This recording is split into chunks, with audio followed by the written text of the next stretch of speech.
ఎంత ఓర్పు లేకపోతే కలియుగంలో భగవంతుడు కూడా ఉద్ధరించడానికి వచ్చి నిలబడగలడు. విసిగెత్తిపోయాడు అనుకోండి, ఆయన కూడా ఉద్ధరించడానికి ఎవరుంటారు ఇక్కడ? అంత ఓర్పుతో ఉండవలసినటువంటి అవతారం. ఎంత ఓర్పు లేకపోతే ఆ పద్మపీఠం మీద ఒక్కనాడు కాలు కదిపాడండి. ఒక్కనాడు ఎన్నాళ్ళు నించోనరా ఇలాగా, ఓ కుర్చీ వేయండి అని కూర్చున్నాడా? పడుకున్నాడా? నాకు ఇంతే సమయమా, ఎన్ని వేల మందిలా వస్తూ ఉంటారా, ఎంతమందిని నేను చూడనరా అన్నాడా? అలా చూస్తూనే ఉంటాడు, అనుగ్రహిస్తూనే ఉంటాడు. ఎక్కడో ఉండి మొరలు పెట్టుకున్నా ఆపద మొక్కల వాడి కాపాడుతూనే ఉంటాడు, క్షమిస్తూనే ఉంటాడు. అంత ఓర్పుతో రావాలి అవతారం. అందుకే మొదటే ఓర్పు పట్టి వచ్చింది. రావడం అన్ని అవతారాల్లాగా రాలేదు. భృగువు వెళ్ళి తంతే సహించి బయలుదేరాడు. అందుకే మీరు చూడండి, మొదట దయ కలుగుతుంది ఎప్పుడు మనిషికి. దయ కదిలితే కార్యం నడుస్తుంది. నేను అలా వెళ్ళిపోతున్నాను అనుకోండి, ఏదో దేవాలయంలోకి వెళ్ళి హుండీలో 100 రూపాయలు వేద్దాం అనుకుని వెడుతున్నాను. వెడుతుంటే ఒక పిల్ల తల్లి కంఠం పట్టుకుని గట్టిగా కౌగులించుకుని ఏడుస్తోంది. అమ్మా, అన్నం తిని 3 రోజులైంది, బయట వడగాట్పులు, ప్రేగులు తిరిగిపోతున్నాయమ్మా, ఆకలిస్తోందంటే మంచినీళ్లు తాగమంటావు, ఇవాళ మంచినీళ్లు తాగితే వాంతి అయిపోతోంది, ఏమైనా పెట్టమ్మా అని కొడుతోంది తల్లిని. నాకే లేదు, నీకు ఎక్కడ పెట్టనే అంటోంది తల్లి. తల్లి ఏడిస్తే తట్టుకోగలరు, పిల్ల ఏడిస్తే ఎవరు తట్టుకోలేరు. ఎందుకంటే కపటం ఉండదు. అందుకే శంకరాచార్యులు వారంతటి వారు కనకధార చేస్తే పక్షి ఏడుస్తోంది అనలేదు, పక్షి పిల్ల ఏడుస్తోంది అన్నారు. విహంగ శిశం విషణ్ణే దుష్కర్మ ఘర్మమనీయ చిరాయ దూరం నారాయణ ప్రణయని నయనాంబువాహ అన్నారు. వెంటనే 100 రూపాయలు హుండీలో సాయంకాలం ఇయ్యచ్చు. గబగబా పక్కనున్న దుకాణంలోకి వెళ్ళి ఓ 2 రొట్లు కొని, 2 మంచినీళ్ళ సీసాలు కొని, ఓ 2 పళ్ళు కొని తీసుకొచ్చి ముందు ఆ చెట్టు కింద కూర్చొని నువ్వు తిని పిల్లకి పెట్టవమ్మా అని అవి ముందు ఆ తల్లికి పిల్లకి ఇచ్చి పెడతానా వెళ్ళనా? నా దయ కలిగింది, నా దయ కదిలింది.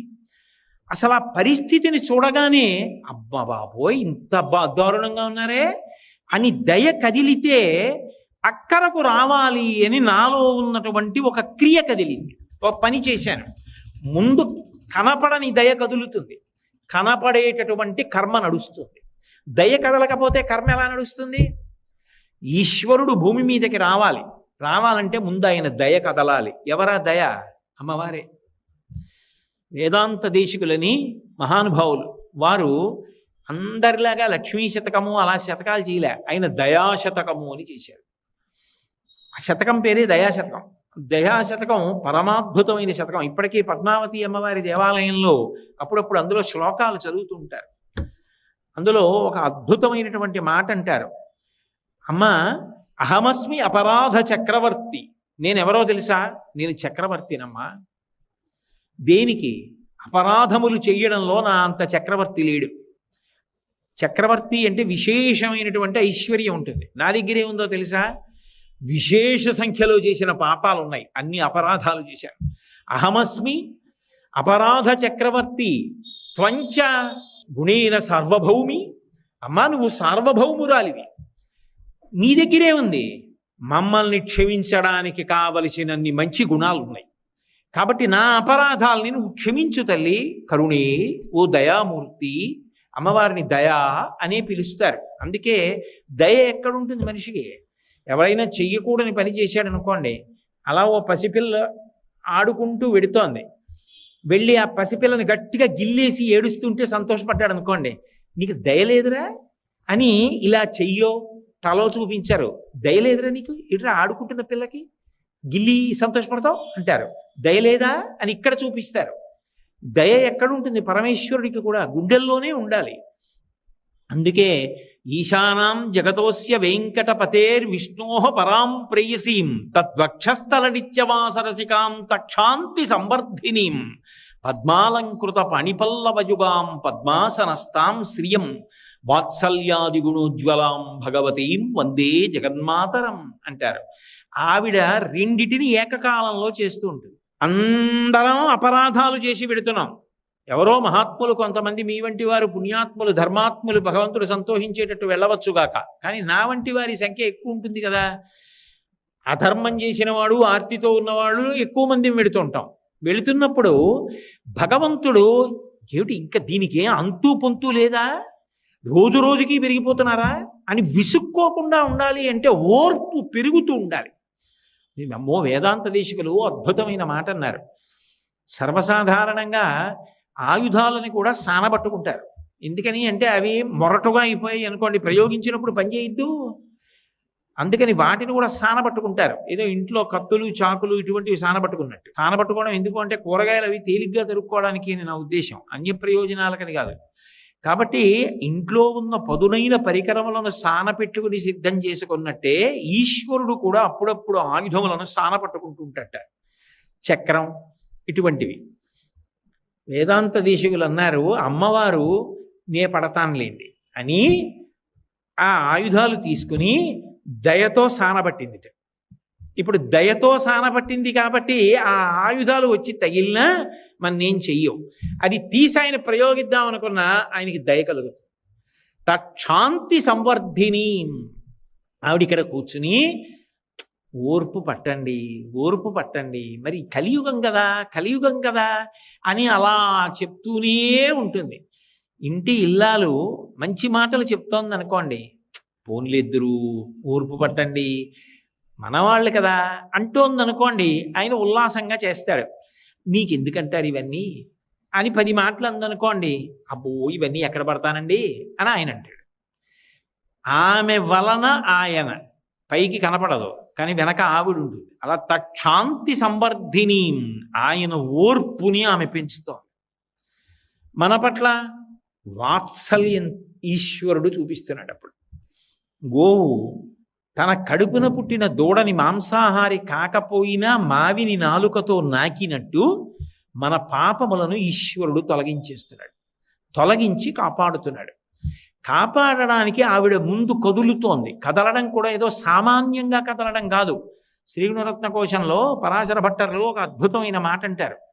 ఐశ్వర్యమక్షరగతిం పరమం పదం వా కస్మై చితంజలి భరం వహతే వితీర్య అస్మైన కించిచితం కృతం ఇచ్చదాంబ త్వం లజ్జసే కథయకోయ ద్వార భావ అంటారు.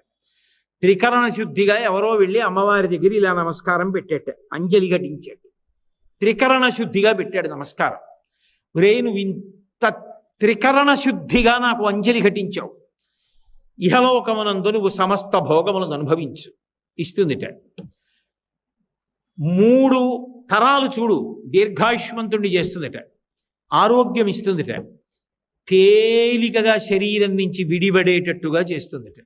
బాగా అర్థం అవ్వాలి అంటే, కొద్దిగా కలిపి చెప్పాలి అంటే, శ్రీమన్నారాయణుడితో కలిసి భూమి మీదకి వచ్చి శరీరం విడిచిపెట్టేసిన తరువాత ఆ జీవుణ్ణి చెయ్యి పట్టి విమానంలోకి ఎక్కించుకుని వైకుంఠానికి తీసుకెడుతుంటే జీవుడు చుట్టూ చూసి, స్వామి మీ దర్శనం అయింది, సంతోషం, మా అమ్మీది అని అడిగితే, మురే నువ్వు ఒక రోజు త్రికరణ శుద్ధిగా అంజలి ఘటించావు, అంజలి ఘటిస్తే నీకు ఇహలోకమునందు ఐశ్వర్యం ఇచ్చాను, 3 తరాలు ఇచ్చాను, ఆరోగ్యం ఇచ్చాను, దీర్ఘాయుర్దాయం ఇచ్చాను, తేలికగా శరీరం నుంచి విడివడిపోయే అదృష్టం ఇచ్చాను, శ్రీవైకుంఠానికి తీసుకెడుతున్నాను, ఇంతకన్నా నేను ఇంకా ఏమీ చెయ్యలేకపోయానని సిగ్గుబడి ఎర్రబడిన ముఖంతో అదిగో తెర పక్కన నించుందంట.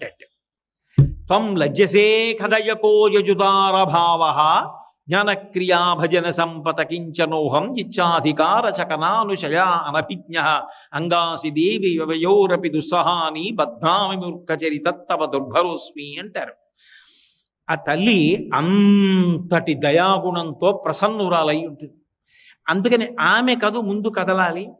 ఆమె ముందు కదిలితే ఇంత గొప్పగా కలిపురుషుడు పాడు చేస్తుంటే వాళ్ళకు అక్కరకి రావడానికి నేను ఎడుతున్నానని ఆయన కదలడానికి అవకాశం ఉంటుంది.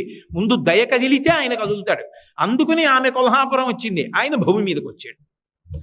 అంటే దయ కదిలింది అని అర్థం చేసుకోవాలి. అంతేగాని వాళ్ళు కూడా దెబ్బలాడుకున్నారండి అని పౌరాణిక భాషను జాగ్రత్తగా అన్వయం చేసుకోవాలి. అంతేగాని కథగానే అర్థం చేసుకుని వాళ్ళు దెబ్బలాడుకున్నారు, మేము దెబ్బలాడుకోకూడదా అన్న మాట అన్వయం చేసుకోమని కాదు. కాబట్టి ఆయన బయలుదేరి భూమి మీదకి వచ్చాడు. వచ్చినటువంటి వాడు దక్షిణ దేశంలో ఉన్నటువంటి వెంకటాచలం దగ్గరికి వచ్చి అక్కడ ఉన్నటువంటి ఒక చింత చెట్టు కింద ఉన్న పుట్టలో ఉన్నాడు. అవతార ప్రకటనం చెయ్యలేదు వెంకటేశ్వరుడిగా, అందులోనే ఉండిపోయాడు. లక్ష్మీదేవి ముందు కదిలింది. వెనక వెంకటేశ్వరుడు కదిలాడు. కారణం ఆయన యొక్క అపారమైన ఓర్పు. అయితే విచిత్రం ఏమిటంటే నిజానికి వెంకటేశ్వరావతారం ప్రకటన అయిపోయిన సమయంలో కూడా ఎంత ఓర్పు పట్టాడంటే గొడ్డలి దెబ్బతిని అవతార ప్రకటన చేశాడు. గుండెల మీద తంతే వైకుంఠం నుంచి కదిలాడు ఓర్పు పట్టి. గొడ్డలి పెట్టి నెత్తి మీద కొడితే 7 చెట్ల ఎత్తు రక్తం పైకి లేచింది. ఎందుచేత అంటే బ్రహ్మాధేను శివోవత్సౌ గోపాలీ కమలాలయా అంటారు. బ్రహ్మగారు ఆవయ్యాడు, శివుడు దూడయ్యాడు. ఆ ఆవుని దూడని తీసుకొచ్చి చోళరాజుకి అమ్మడానికి ఆ ఆవుని దూడని అమ్మేటటువంటి వనితగా లక్ష్మీదేవే కొల్హాపురం నుంచి బయలుదేరి వచ్చింది. అమ్మారు. అసలు వచ్చింది ఎందుకు? ఈయన ఎక్కడున్నారని వెతుకుతున్నారు వాళ్ళు. వెతుకుతూ వెతుకుతూ సమాసిజ్ఞచ్చ వాల్మీకం సమంతాత్ క్షీరధారయ, అక్కడ ఉన్నటువంటి పుట్టలో శ్రీహరిని చూసి సంతోషించి బ్రహ్మగారు పాలు వదిలిపెట్టి అభిషేకం చేస్తున్నాడు. ఈ ఆవు పాలన్నీ అక్కడ వదిలిపెట్టి ఇంటికి వెళ్ళిపోతోంది. ఆవు పాలు ఇవ్వట్లేదు, ఏం చేస్తున్నామని ఆవిడకి కోపం వచ్చి ఆ గోవులను రక్షించేటటువంటి వ్యక్తిని కొట్టించింది. ఆయనకి కోపం వచ్చి మరునాడు మాటేసి చూస్తున్నాడు. ఆ ఆవు వెళ్ళి పాలు వదిలిపెట్టేస్తోంది పుట్టలోకి. అది సాక్షాత్ శ్రీమన్నారాయణుడి మీద వదులుతోంది. అది బ్రహ్మగారు ఆ గోవు. కానీ నిష్కారణంగా నేను దెబ్బలు తిన్నాను, ఈ ఆవు తీసుకెళ్లి పుట్టలో పాలు వదిలేస్తోందని కోపం వచ్చి ఆ కోపంలో యుక్తాయుక్త విచక్షణ మరిచిపోయి అన్ని దెబ్బలు తిన్నాడు కదా. మరి ఆ బాధ ఆక్రోశం ఉంటాయి కదా. చటుక్కున చేతిలో ఉన్న గొడ్డలి తీసి ఆవు మీదకి విసిరాడు. నేను ఇక్కడ ఉండగా గోవు మరణించకూడదు, నన్ను నమ్ముకున్న భక్తుడు బ్రహ్మగారు గోవు రూపంలో ఉన్నాడు, మరణించకూడదు, నేను కాపాడాలని చటుక్కున పుట్టలోంచి పైకి లేచి ఆవుకు అడ్డంగా తలపెట్టాడు. కుఠారాణాతి తీక్షణేన తాడితో వెంకటేశ్వర సప్తతాళ ప్రమాణేన రక్తస్ఫూర్తిరభూస్తథా. ఆ గొడ్డలి తగలగానే 7 తాటి చెట్లంత ఎత్తు నెత్తురు పైకి లేచింది. గొడ్డలి దెబ్బతిని అవతార ప్రకటన చేశాడు. ఎంత ఓర్పు పట్టాలి! ఎవరి కోసం పట్టాడు అంటే కలియుగం ఆయన నిర్ణయించింది. అయ్యో, కలిపురుషుడి యొక్క ఉద్ధతి వలన వీళ్ళందరూ పాడైపోతారేమో, నేను అక్కడికొచ్చి కాపాడకపోతే ఎలా? అందుకని ఆయన బయలుదేరినప్పుడే ఇన్ని కష్టాలు పడి ఓర్పు చూపించాడు. నిలబడడంలో ఓర్పు చూపించాడు. రాత్రింబవళ్ళు అలాగే ఉండిపోయాడు. అందుకే మహాభారతంలో ఉద్యోగ పర్వంలో విదురుడు రాత్రివేళ ధృతరాష్ట్రుడితో మాట్లాడుతూ విదురు నీతి అని కొన్ని మంచి మాటలు చెప్తాడు. చెప్తూ చెప్తూ ఓ మాట అంటాడు, క్షమించువానికని చాలమి పెట్టెదరు అయినంతలపన్ అనూన క్షమయ మెరయు తొలవు ఉత్తమ రూపంబు కోరువారు దల్తురుదాని అంటాడు. ఉన్న రూపం ఇంకా అందంగా ఉండాలి అంటే మంచి మంచి భూషణములు పెట్టుకుంటారు. అసలు పైకి కనపడనటువంటి భూషణములలో గొప్ప భూషణం ఏది అంటే ఓర్పు. ఆ ఓర్పు పట్టడం అన్నది ప్రయత్నపూర్వకంగా ఎవరు నేర్చుకుంటారు అంటే ఉత్తమమైన రూపం అంటే మంచి కీర్తి పొందాలనుకున్నవాడు ఓర్పు పట్టడం నేర్చుకోవాలి. రామాయణం బాలకాండలో కుశనాభోపాఖ్యానంలో వాల్మీకి మహర్షి అంటారు, అసలు క్షమాదానం, క్షమా యజ్ఞ, క్షమా సత్యం హి పుత్రికాః, క్షమా ధర్మ, క్షమా సత్య, క్షమయావిష్టితంజ. ఓర్పు పట్టడమే సత్యం, ఓర్పే దైవం, ఓర్పే సమస్తం. ఓర్పు లేనివాడు లోకంలో సాధించగలిగినది ఉండదు. ఎవడు ఓర్పు పట్టగలడో వాడే విజయాన్ని చిట్ట చివరికి సాధిస్తాడు. తులసీదాస్ గారు అంటారు, ధీరే ధీరే రేమన ధీరే సబకు చెహోయ్ మాలీసించే సౌకర్యే ఋతువాయే ఫల్హోయ్ అంటారు. ఇవాళ మొక్క వేసి నేను రాత్రింబవళ్ళు నీళ్లు పోస్తే కుళ్ళిపోతుంది. అది పెద్దదయ్యే వరకు ఎదురు చూస్తే అప్పుడు అది కాయలు కాస్తుంది. ఓర్పు ఉండాలి. ఓర్పు లేకుండా ఏది సాధించలేడు మనిషి. ఆ ఓర్పు పట్టడం నేర్చుకోండి తప్ప కలిపురుషుడికి ఉద్ధతికి లొంగిపోయి తప్పు పనులు చేయడం కాదు. ఓర్పు పట్టి మనిషి ధార్మికంగా ప్రవర్తించడం నేర్చుకోండని చెప్పడానికి తాను అంత ఓర్పు పట్టినటువంటి అవతారం వెంకటేశ్వర అవతారం. అందుకే అటువంటి అవతారం ఈ లోకంలో ఇంకొకటి లేదు. వెంకటేశ సమో దేవో నభూతో నభవిష్యతి. అందుకే ఆ తల్లి లక్ష్మీదేవి ఒక మాట అడిగింది. వెంకటాచల మహాత్మ్యము అని చెప్పి తరిగొండ వెంగమాంబ గారు చేశారు. అయితే ఒక గ్రంథాన్ని పరిశీలించేటప్పుడు అది ఏ కాలంలో వ్రాయబడింది, ఎంత ప్రాచీనమైన గ్రంథం అన్నది ఎంత అవసరమో, గ్రంథకర్త ఎంత శక్తివంతులు, ఎంత భగవదానుగ్రహ సంపన్నులు అన్నదాన్ని కూడా పరిశీలించవలసి ఉంటుంది. తరిగొండ వెంగమాంబ గారంటే సామాన్యమైన వ్యక్తి కాదు.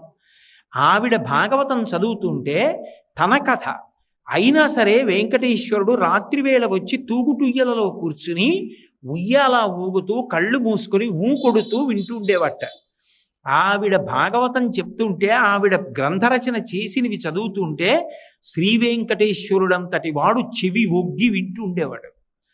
ఆయన వింటుండగా అది సత్యము కానిదనుకోండి, ఆయన ఎలా అంగీకరిస్తాడు? అంతటి మహాభక్తురాలు. ఇప్పటికీ సవికల్ప సమాధిలో ఉంది ఆవిడ. తరిగొండ వెంగమాంబ గారి పేరు మీద ఉన్నటువంటి పాఠశాల వరాహస్వామి గెస్ట్ హౌస్ వెనకాతలే ఉంది. అక్కడే బృందావనంలో ఉంది ఆ తల్లి. ఆవిడ రాత్రివేళ ఆనందనిలయం తలుపులు వేసేసిన తరువాత సొరంగ మార్గంలో వెంకటేశ్వరుడి దగ్గరికి వెడుతుండేది. ఒకప్పుడు ఆతీరాం బాబాజీ మఠానికి సంబంధించినటువంటి వాళ్ళు లోపల మాటు వేసి కూర్చుని ఆ తల్లిని చూశారు కూడా. అలా అంత శక్తి కలిగినటువంటి తల్లి, అంతటి మహోపాసకురాలు. ఆవిడ ఒక అద్భుతమైనటువంటి ఘట్టాన్ని ఇచ్చారు. పద్మావతి పరిణయం అయిపోయింది. అయిపోయిన తర్వాత లక్ష్మీదేవి వెంకటేశ్వరుడితో ఏకాంతంలో మాట్లాడుతూ ఒక మాట అంది. అనగా పిండికి నేను వచ్చినప్పుడిచట ధనంబు లేదని చెప్పిన తప్పే, అట్లు చెప్పినన్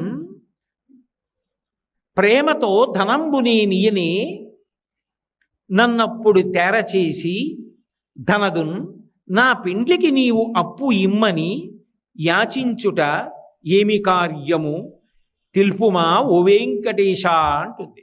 ఓ వెంకటేశ్వర, నాకు ఓ మాట చెప్పు.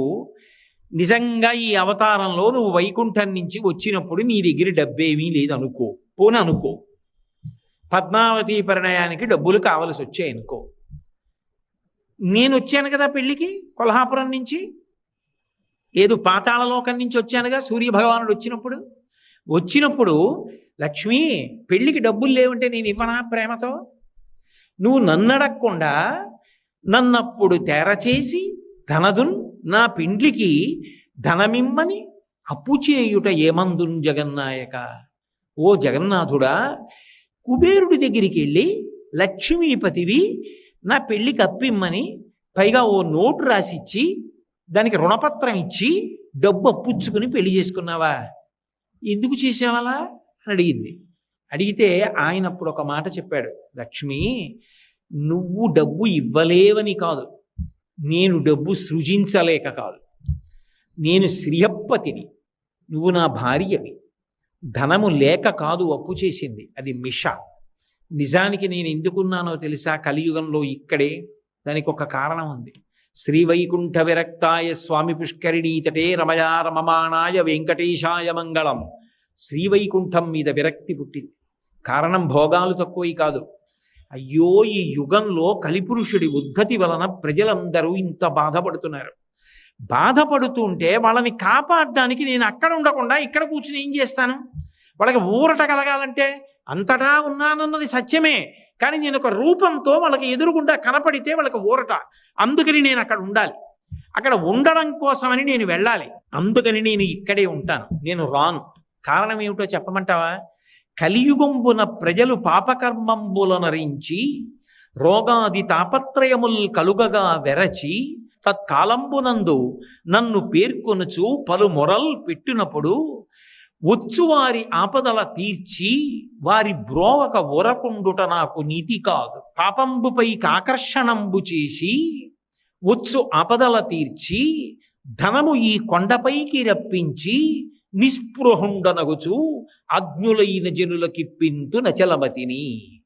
ఎందుకుంటానో తెలుసా? ఇక్కడ ఈ తిరుమల క్షేత్రంలో, ఈ ఆనంద నిలయంలో నేను ఎందుకు ఉండిపోయానో తెలుసా లక్ష్మి? ఎందుకు అప్పు తీసుకున్నానో తెలుసా? ఎందుకు వడ్డీ కడుతున్నానో తెలుసా? కలిపురుషుడి యొక్క ఉద్ధతి వలన అనేకమైన పాపములు చేస్తారు ప్రజలు. ఆ పాపములు చిన్న చిన్నవైతే వాళ్ళ కార్యక్రమాలను ఇబ్బంది పెట్టనటువంటి చిన్న చిన్న రోగములుగా పోతుంటాయి. కానీ అసలు పెద్ద పెద్ద పాపములైతే ఏం చేస్తాయంటే ఏ కార్యమును చేయడానికి శక్తి లేని స్థితిలో ఆ పాపము బాధ పెడుతుంది. పైగా ధనం విశేషంగా క్షయమైపోతుంది. గొప్ప బాధని శరీరంలో పొందుతూ ఉంటాడు. దానివలన ఎన్ని ఉన్నా మనశ్శాంతి ఉండదు.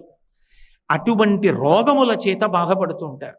కలియుగంబున ప్రజలు పాపకర్మంబులనురించి రోగాది తాపత్రయములు కలుగగా విరచిత కాలంబు నన్ను పేర్కొనుచు పలు మొరలు పెట్టినప్పుడు ఆ రోగాలు కలిగి విశేషమైన బాధలు కలిగి అప్పుడు బాధ ఒక్కడే అనుభవించలేడు. అప్పుడు ఏం చేస్తాడంటే నన్ను తలుచుకుంటాడు. ఏడుకొండలవాడ వెంకటరమణ ఆపద ముక్కలవాడ అనాథ రక్షక నన్ను కాపాడవయా స్వామి, నిలువు దోపిడీ ఇస్తానంటాడు. ధనము ఈ కొండపైకి రప్పించి నిస్పృహుండనగుచు అజ్ఞులైన జనులకిప్పింతు నచలమతిని. ఎందుకుంటానో తెలుసా? ఇక్కడ ఈ తిరుమల క్షేత్రంలో ఈ ఆనంద నిలయంలో నేను ఎందుకు ఉండిపోయానో తెలుసా లక్ష్మి? ఎందుకు అప్పు తీసుకున్నానో తెలుసా? ఎందుకు వడ్డీ కడుతున్నానో తెలుసా? కలిపురుషుడి యొక్క ఉద్ధతి వలన అనేకమైన పాపములు చేస్తారు ప్రజలు. ఆ పాపములు చిన్న చిన్నవైతే వాళ్ళ కార్యక్రమాలను ఇబ్బంది పెట్టనటువంటి చిన్న చిన్న రోగములుగా పోతుంటాయి. కానీ అసలు పెద్ద పెద్ద పాపములైతే ఏం చేస్తాయంటే ఏ కార్యమును చేయడానికి శక్తి లేని స్థితిలో ఆ పాపము బాధ పెడుతుంది. పైగా ధనం విశేషంగా క్షయమైపోతుంది. గొప్ప బాధని శరీరంలో పొందుతూ ఉంటాడు. దానివలన ఎన్ని ఉన్నా మనశ్శాంతి ఉండదు. అటువంటి రోగముల చేత బాధపడుతూ ఉంటారు. కలియుగంబున ప్రజలు పాపకర్మంబులనురించి రోగాది తాపత్రయములు కలుగగా విరచిత కాలంబు నన్ను పేర్కొనుచు పలు మొరలు పెట్టినప్పుడు ఆ రోగాలు కలిగి విశేషమైన బాధలు కలిగి అప్పుడు బాధ ఒక్కడే అనుభవించలేడు. అప్పుడు ఏం చేస్తాడంటే నన్ను తలుచుకుంటాడు. ఏడుకొండలవాడ వెంకటరమణ ఆపద ముక్కలవాడ అనాథ రక్షక నన్ను కాపాడవయా స్వామి, నిలువు దోపిడీ ఇస్తానంటాడు. నేను వింటాను. విని నేను ఇక్కడ లేకపోతే ఎలా? విని వాని పాపంబు ద్రవ్యంబుకై ఆకర్షణంబు చేసి వాడు చేసిన పాపాన్ని ద్రవ్యము మీదకే ఆకర్షణ చేస్తాను. అందుకే ఈ యుగంలో ఈ దేవాలయంలో హుండీ ప్రధానమైపోతుంది. ఒక్కొక్క చోట ఒక్కొక్కటి ప్రధానం. గురువాయూరు వెళ్ళారనుకోండి నారాయణీయం పారాయణ చేస్తారు. పళని వెళ్ళారనుకోండి కావడ పట్టుకుంటారు. వైకోం వెళ్ళారనుకోండి మహాదేవుడికి విందులు చేస్తారు. ఒక్కొక్క క్షేత్రానికి వెళ్ళినప్పుడు ఒక్కొక్కటి చేస్తారు. ఏదో రామేశ్వరం వెళ్ళారనుకోండి ఆ కాశీ నుంచి తీసుకొచ్చినటువంటి గంగతో రామేశ్వరుడికి అభిషేకం చేస్తారు. ప్రయాగ వెళ్ళారనుకోండి ఇక్కడి నుంచి పట్టుకెళ్ళినటువంటి ఇసుక అక్కడ గంగలో కలుపుతారు. ఇలా సముద్ర జలాల్ని తీసుకెళ్లి కలుపుతూ ఉంటారు. ఇలా ఒక్కొక్క చోటుకి వెళ్ళినప్పుడు ఒక్కొక్కటి చేస్తూ ఉంటారు. త్రిపెట్రియార్ అనే క్షేత్రం ఉంది, అక్కడికి వెళ్ళారనుకోండి రామాలయం తుపాకీ పేలుస్తారు ఒకసారి. ఒక్కొక్క క్షేత్రంలో ఒక్కొక్క పని చేస్తారు. ఈ క్షేత్రంలో ధనాన్ని హుండీలో వేయడం ప్రధానం అవుతుంది. ఎందుకు అవుతుందో తెలుసా? వారి పాపంబు ద్రవ్యంబుపై ఆకర్షణంబు చేసి ఎన్ని పాపాలు చేశాడో అంత పెద్ద మొక్కుతాడు. స్వామి నిలువు దోపిడీ ఇచ్చేస్తానంటాడు. అని ఆ డబ్బంతా వాడి పాపం మీగా మారిపోయి ఆ పాపాన్ని డబ్బు మీదకి ఆకర్షణ చేస్తాను. ఇప్పుడు వాడే అది పట్టుకుని కొండ మీదకి వస్తాడు. నేను లేకపోతే వాడి కష్టాన్ని తీర్చేది ఎవరు? కలిపురుషుడి ఉద్ధతి వలన కదూ ఈ తప్పులు చేసేసాడు, అనుభవిస్తున్నాడు. వచ్చు ఆపదల తీర్చి అప్పుడు వాడు రక్షించుకోలేడు. ఆ ఆపద నేను తీరుస్తాను, తీర్చి వాడిని కాపాడతాను. వాడే ఆ డబ్బు పట్టుకొని కొండ మీదకి వస్తాడు. అది ఏమిటి? తత్పాపరూపమైనట్టి ధనము. ఆ పాపరూపమైన ధనం మీద నాకు అనురక్తి ఉండదు. వాడు తీసుకొచ్చి హుండీలో వేసేస్తుంటారు. నిస్పృహుండనగొచ్చు. ఇన్ని కోట్లు నాకేం సంతోషం ఉండదు. అది చూసి నేనేం మురిసిపోను. లోకంలో అందరూ నేను డబ్బున్నవాడిని అనొచ్చు, కానీ నాకు పరమ అసహ్యం వేస్తుంది చూసి. నిస్పృహుండనగొచ్చు. నేను చెప్పట్లా, తరిగొండ వేంగమాంబ గారు చెప్పిన మాట వెంకటాచల మహాత్మ్యంలో. నిస్పృహుండనగొచ్చు అజ్ఞులైన జనులకి పింతు నచలమతిని. డబ్బు పోతే ఏడుస్తారు, కానీ నేను ఆ డబ్బు వెళ్ళిపోతుంటే సంతోషపడిపోతుంటాను. అమ్మయ్య అని అజ్ఞులైన జనులకు ఏవేవో సౌకర్యాలు, కళ్యాణ మంటపాలనండి, వైద్యశాలలనండి, విద్యాశాలలనండి, ఏవో ఒకటి ప్రజలకి పెట్టించండి అవన్నీ పంపించేస్తుంటాను తప్ప అందులో ఒక్క రూపాయి కాసు నేను అట్టి పెట్టుకో. తత్పాపరూపమైనట్టి ధనము నాకు ఇష్టం ఉండదు. మరి ఏమండి మీరు ఆ డబ్బు తీసుకోక వడ్డీ ఎలా కడతారు, నా దగ్గర వద్దంటారు ఎలా అంటే, ఇలను ధర్మాత్ములైన వారిచ్చినట్టి పరమ ధార్మికుడైన వాడు ఉంటాడు, వాడికి ధర్మానుష్ఠానం అంటే మహాప్రీతి, ధర్మం అంటే అంత నమ్మకం. వాడు బయలుదేరుతాడు ఇంటి దగ్గర వెంకటాచలం పెడతానని. వాడు వెంకటాచలం పెడతానని బయలుదేరగానే నా ముఖం ఇంత అయిపోతుంది. ఇప్పటికీ వెంకటాచలంలో పెద్దలు చెప్తూ ఉంటారు, ఒక్కొక్కసారి స్వామివారి ముఖం కళలాడిపోతుంది, అంత ఆనందపడిపోతారని. వాళ్ళు అనుకుంటారట ఎవరో ధార్మికుడు బయలుదేరాడని. నాకు పేర్లు చెప్పడం ఇష్టం లేక చెప్పట్లేదు, అక్కడ ఉన్న అధికారులే చెప్తూ ఉంటారు. ఆయన ఎవరో వస్తాడు, ఆయన ఎవరెవరికి తెలియదు, ఆయన వస్తాడు, స్వామిని చూస్తాడు, స్వామి పొంగిపోతాడు ఆయన్ని చూసి, ఆయన వెళ్ళిపోతాడు. ఈయన చిన్నపుచ్చుకుంటాడు, అయ్యో వెళ్ళిపోయాడే మళ్ళీ ఎప్పుడు వస్తాడో అనుకుంటాట. ఇలను పుణ్యాత్ములైన వారిచ్చినట్టి ధనము నే కొంత గైకొని కొంత ధనతుకు వడ్డీకి ఇచ్చి వింతలేన చేయుచుండెదననుచు మచికను బలికే. ఆ ధర్మాత్ముడైన వాడు హుండీ దగ్గరికి వస్తాడు. వాడేం పెద్ద పెద్ద నోట్ల కట్టలు బంగారం ముద్దలు వాడేం వేయడు. వాడు ఏదో జాగ్రత్తగా పంచ మడతలో పెట్టుకున్నది ఏదో తీసి ఆ హుండీలో ఇలా వేస్తాడు. నేనేం చేస్తానో తెలుసా, అది హుండీలో పడిపోకుండా ఎవరికీ కనపడకుండా చెయ్యి పెడతాను, పెట్టి ఆ పడుతున్న దాన్ని నేను పట్టుకుంటాను, అది తీసుకుంటాను. ఇలను పుణ్యాత్ములైన వారిచ్చినట్టి ధనమునే కొంత కైకొని కొంత ధనతుకు వడ్డీకిచ్చి ఆ తెచ్చి ఆ డబ్బు దాస్తాడు. ఆ డబ్బులోంచి కుబేరుడికి వడ్డీ కడతా, కొంత నా జేబులో ఖర్చులకి పెట్టుకుంటా. యుగధర్మం, ఆయన కూడా యుగధర్మం పాటిస్తూ ఉంటాడు.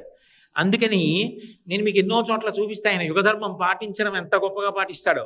కాబట్టి కొంత ధనతుకిచ్చి కొంత ధనతుకు వడ్డీకిచ్చి నేను వింతలీల చేయుచుండెదననుచు మచ్చికను బలికే. నేను వింతలీల చేస్తూ ఉంటాను లక్ష్మి, పాపాలు చేశారని చెప్పి చంపేను, అవకాశం ఇచ్చి మారమని చెప్తాను. ఏం సాధించావు పాపం చేసి, ఏం సుఖపడ్డావు, ఏం సంతోషపడ్డావు, ఏం రక్షింపబడ్డావు? నన్ను నమ్ముకుని బ్రతికితే ఏటీఎం కౌంటర్లో కూడా డబ్బులు ఉండకపోవచ్చేమో, ఏటీఎం కౌంటర్లో కూడా నీకు డబ్బున్నా నీకు కావలసినంత డబ్బు ఇవ్వకపోవచ్చేమో. నన్ను నమ్ముకున్నవాడు మాత్రం చెడిపోవడం అన్నమాట ఉండదు కదా, నేను కాపాడతాను కదా. కలలోనంతన్మున్నెరుంగని మహాకష్టాత్ముడైనట్టి దుర్బలుడాపత్ సమయంబునన్ నిజ పదాబ్జాతంబు ఉల్లంబునం తలపన్ అంతని వచ్చి ఆర్తిహరుడై తన్నైన ఇచ్చం సునిశ్చల భక్తిభావములను భజించు వారికిడడే సంపద్విశేషోన్నతులు అంటుంది కుచేలుడి భార్య భాగవతంలో. కలలో కూడా ఆయన పేరెత్తనటువంటి వాడు పిలిచినా కూడా ఆపదముక్కల వాడై పరిగెత్తుకొచ్చి రక్షిస్తుంటే ఆయన ఎందు భక్తితో ప్రవర్తించినటువంటి వాణ్ణి చూసి ఆయన ఎంత ఆనందపడిపోతాడు. ఆయన రక్ష ఉండగా నిన్ను ఏది పాడు చేస్తుంది? ఎందుకు ధర్మాన్ని వదిలిపెట్టి అవన్నీ పట్టుకు తిరుగుతావు చెప్పు? ఇప్పటికైనా మారు, అంతే తప్ప మళ్ళీ ఇప్పుడేదో రక్షించాలని మళ్ళీ వెళ్ళి మళ్ళీ ఆ ధర్మం పట్టు కూర్చోకు. జీవితంలో మారడం నేర్చుకో, నన్ను తెలుసుకో, నన్ను పట్టుకో అని వాడికి ఉపదేశం చేస్తాను. వాడి బుద్ధి మార్చడానికి ప్రయత్నిస్తాను, తల తీసేయను, తలలో మార్పు తేవడానికి ప్రయత్నిస్తాను. నేను ఇక్కడ ఉండకపోతే వాడికి ఆ ఊరట ఎలా వస్తుంది? ఆ ఊరట కల్పించడం కోసం నేను ఇక్కడ కూర్చుంటున్నాను. కలిబాధమాన్ప తిరుమల కలియుగ వైకుంఠమనగ గైసేసిన మీ సలలిత కరుణాహృదయము కలలోనను మరువరాదు కంజదలాక్ష అంటారు.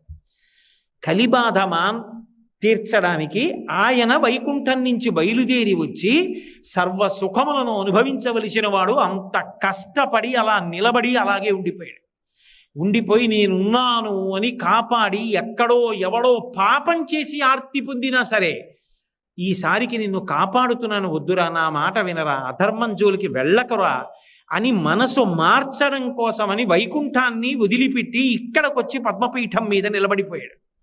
అంత దయగలిగిన అవతారం ఎక్కడుంటుంది? అంతటి కారుణ్యమూర్తి ఎక్కడుంటాడు? అందుకే వెంకటేశ్వర అవతారంతో మిగిలిన అవతారాల్ని పోల్చి మాట్లాడడానికి అవకాశం లేదు అన్నారు. వెంకటేశ సమోదేవో నభూతో నభవిష్యతి. కాపాడడం ఒక్కటే కాదు, పుణ్యం చేయడం కష్టం కదా ఈ యుగంలో.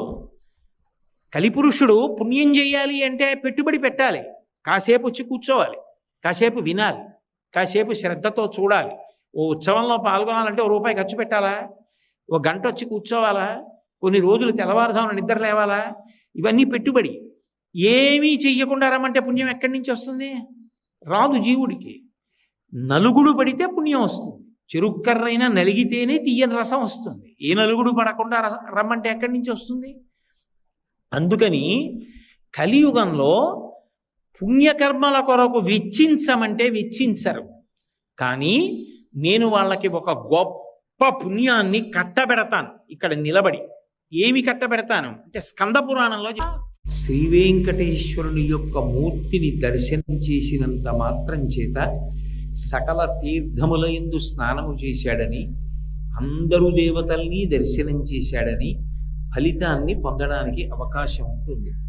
అంత గొప్ప దర్శన ఫలితాన్ని భక్తులందరికీ కట్టపెట్టడం కోసం కలియుగం కాబట్టి కలిపురుషుని యొక్క ప్రచోదనం మేరకి బుద్ధిలో వచ్చేటటువంటి వైక్లభ్యముల వలన చేసేటటువంటి పాపముల నుంచి మనుష్యుణ్ణి విముక్తుణ్ణి చేయడం కోసం వెంకటేశ్వర స్వరూపంగా మీరు ఇలా నిలబడండి అని ఎవరు అడగకపోయినా తనంత తానుగా ఆ భంగిమను నిర్ణయం చేసుకొని, ఆ ముద్రలను నిర్ణయం చేసుకొని స్వామి ఆ శేషశైలం మీద ఆనందనిలయ విమానంలో పద్మపీఠం మీద అలా నిలబడి ఉన్నాడు.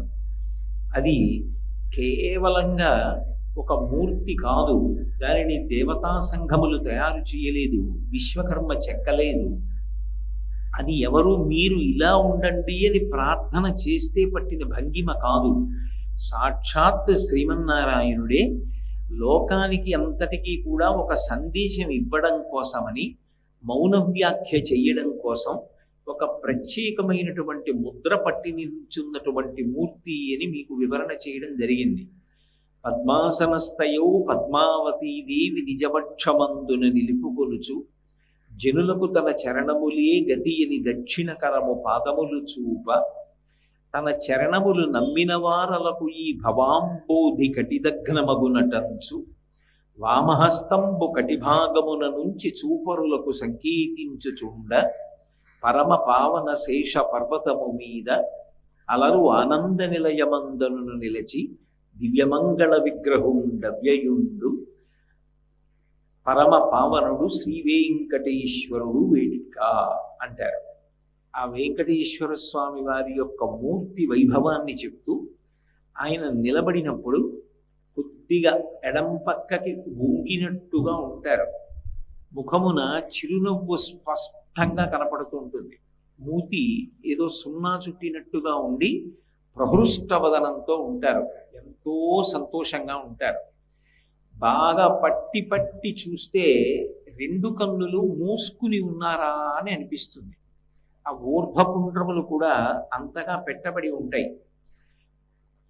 అసలు నిజానికి కన్నులు తెరిచి చూసినప్పుడు కనపడేటటువంటి వస్తువులన్నింటి వలన పొందేటటువంటి సంతోషము కన్నా కన్నులు మూసుకుని నువ్వెవరో తెలుసుకొని నీలో ఉన్నటువంటి ఆత్మని అనుభవంలోకి తెచ్చుకున్న నాడు కలిగేటటువంటి ఆనందమే మనుష్య జన్మ యొక్క పరమావధి అని తెలియచేయడానికి ఆయన లోచూపుతో చూస్తూ ఉంటాడు. పై కన్నులతో కాదు. వచ్చినవాడి మనసులో ఉన్న కోరిక, ఆయన యొక్క సాధన, ఆయన యొక్క నిరక్తి, ధర్మానుష్ఠాన బలం, ఇవన్నీ కూడా ఆయనకి తెలియనివేం కావు. సర్వజ్ఞుడు. కన్నులు మూసుకుని పై కన్నులతో కాకుండా లోనేత్రంతో పరిశీలిస్తూ ఉంటాడు. అలా నిలబడి ఉండడంలో పద్మాసనస్థయో పద్మావతీదేవి నిజవక్షమందున నిలుపుకొనుచు. తిరుపతి క్షేత్రంలో 3 పద్మావతులు ఉన్నారు.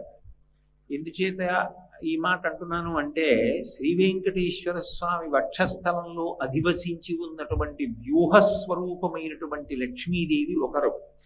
కౌస్తుభము ఉండే చోట ఆమె ఉంటుంది అని.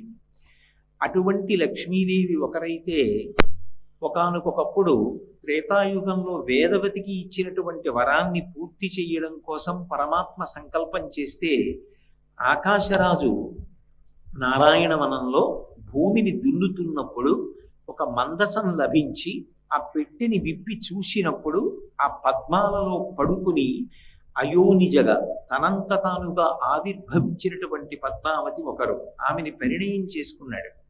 అందుకని పద్మావతి పరిణయమై ఆమె ఆయనతోటే ఉంటుంది వెంకటాచలంలో, ఆనంద నిలయంలో. కాబట్టి ఆ పద్మావతి ఆయనతో ఉంది ఒకటి. రెండవ పద్మావతి లక్ష్మీదేవి, ఎప్పుడూ ఆయనని విడిచిపెట్టకుండా ఉండేటటువంటి ఆయన శక్తి స్వరూపమైన నిత్యానపాయని అయినటువంటి శ్రీ మహాలక్ష్మి ఎవరు ఉన్నదో ఆ తల్లి ఒకప్పుడు కలియుగంలో ప్రజలని ఉద్ధరించడానికి స్వామివారు బయలుదేరి రావడానికి వీలుగా ముందు దయాస్వరూపిణి అయి కదిలి కొల్హాపురాన్ని చేరుకుంది. తదనంతరము ఆమె పాతాళ లోకానికి వెళ్ళి కపిల మహర్షి దగ్గర ఉన్నది. ఉన్నప్పుడు ఆ మహాలక్ష్మి మళ్ళీ భూమి మీదకి రావాలి అనేటటువంటి సంకల్పంతో శ్రీ వెంకటేశ్వరుడే అమ్మవారి కోసం తిరు ఈశానూరు అంటారు. ఆ తిరు ఈశానూరు క్షేత్రంలో ఇవాళ పద్మావతి అమ్మవారి దేవాలయం ఎక్కడుందో అక్కడ కోనేటి ఒడ్డున కూర్చుని తపస్సు చేశాడు. తపస్సు చేస్తే కార్తీక మాసంలో శుక్లపక్షంలో పంచమి శుక్రవారం తిథి నాడు సహస్ర రేకులతో ఒక పద్మం విచ్చుకుంది. ఆ విచ్చుకున్న పద్మంలోంచి ఆవిర్భవించింది మహాలక్ష్మి. అందుకే ఆమె కార్తీక మాస శుక్లపక్ష పంచమి నాడు ఆవిర్భవించింది. కాబట్టి అమ్మవారికి సంబంధించినటువంటి బ్రహ్మోత్సవాలన్నీ కూడా కార్తీక మాసంలో జరుగుతాయి. ఆ తల్లిని వెంకటాచలానికి రమ్మని స్వామి అడిగారు. నీ కోసమని భక్తులు ఎందరో కొండ మీదకి వచ్చి నిన్ను సేవిస్తూ ఉంటారు. నేను ఇక్కడే తిరుపతి పట్టణంలో క్రిందనే ఉండిపోయి నా దగ్గరికి వచ్చి భక్తులందరూ మొట్టమొదట అమ్మ అని నన్ను సేవిస్తూ ఉంటారు. నేను నన్ను సేవించినప్పుడు నాకు చేసినటువంటి సేవలు ఉత్సవాలు నీకు చేసినటువంటి సేవలుగా నీకు చేసినటువంటి ఉత్సవాలుగానే భావించి నీ అనుగ్రహాన్ని భక్తులకి సముపార్జించి పెట్టడంలో వారికి ఉపకారం చేస్తూ ఉంటాను. నాకు ఒక్కటి చాలు. కార్తీక మాసంలో శుక్లపక్షంలో పంచమి శుక్రవారం నాడు ఆవిర్భవించాను కనుక ఆ బ్రహ్మోత్సవాలు జరిగేటటువంటి సమయంలో నాకు పసుపు కుంకం చీర దానితో పాటుగా నువ్వు మెడలో వేసుకుని కొంతసేపు ఉంచుకున్నటువంటి మాలని బహుమానంగా పంపించు. వాటిని నేను ధరిస్తూ ఉంటాను. నేను ఇక్కడ తిరుపతి పట్టణంలోనే ఉంటానని అమ్మవారు తిరుపతి పట్టణంలో ఉండిపోయింది. కాబట్టి అక్కడికి ఇద్దరు పద్మావతులు, ఆకాశరాజుకి భూమి దున్నుతున్నప్పుడు లభించిన పద్మావతి వెంకటేశ్వరుడి చేత పరిణయమాడబడినది ఒకటి. శ్రీ వెంకటేశ్వరుడు తపస్సు చేస్తే పద్మ సరోవరంలోంచి సహస్ర రేకులు కలిగినటువంటి పద్మము నుండి కార్తీక మాస శుక్లపక్ష పంచమి శుక్రవారము నాడు ఆవిర్భవించినటువంటి లక్ష్మీ స్వరూపం ఒకటి. వ్యూహలక్ష్మిగా స్వామివారి వక్షస్థలంలో కౌస్తుభమణి ఉండేటటువంటి ప్రాంతంలో ఆయనను ఆవహించి ఉండేటటువంటి లక్ష్మీ స్వరూపం ఒకటి. ఆమె కూడా పద్మావతి. అందుకని ఆయన వక్షస్థలమును అధివసించి ఉంటుంది తప్ప పక్కన ప్రకటనముగా అమ్మవారు ఉండదు. ఏకమూర్తిగా వెంకటాచలంలో స్వామి ఒక్కరే పద్మపీఠం మీద నిలబడి ఉంటారు. అమ్మవారు ఆయన గుండెలలోనే ఉంటుంది. అందుకే పద్మాసనస్థయౌ పద్మావతీదేవి నిజవక్షమందున నిలుపుకొనుచు తక్షాంతి సంవర్ధిని అంటారు. ఆవిడ దయాస్వరూపిణి. భగవంతుని యొక్క అపారమైనటువంటి దయకు ఆమె సంకేతం. మిగిలిన అవతారాలకి శ్రీ వెంకటేశ్వర అవతారానికి ఒక ప్రధానమైనటువంటి వ్యత్యాసం.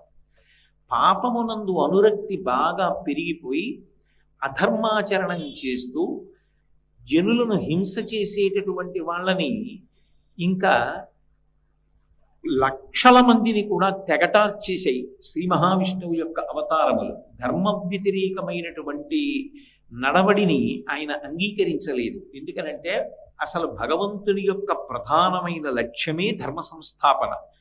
మీతో నేను చెప్పడం జరిగింది. యదా యదా హి ధర్మస్య గ్లానిర్భవతి భారత అభ్యుత్థానమధర్మస్య తదాత్మానం సృజామ్యహం. అసలు భగవంతుని యొక్క ప్రధానమైన లక్ష్యము ధర్మ సంస్థాపనమే.